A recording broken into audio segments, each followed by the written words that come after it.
Hello दोस्तों, कैसे हैं आप सभी लोग।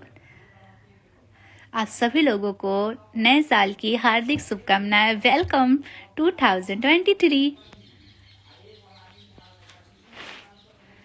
हाय गौतम जी, हेलो।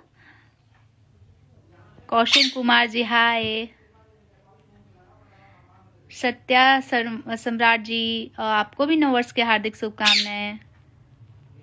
मिठू,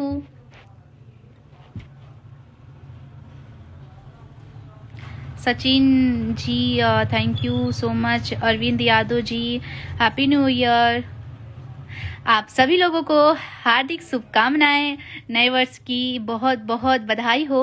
नया साल आ चुका है, नया दिन आ चुका है, नया सब कुछ होगा। और जो पीछे छूट गया उसको छोड़ दीजिए और जो आगे है उसको ध्यान दीजिए। और जो चाहिए, अगर पीछे जो छूट गया वो कंटिन्यू कर सकते हैं आप, अगर आपके वो लिए बेहतर हो तो।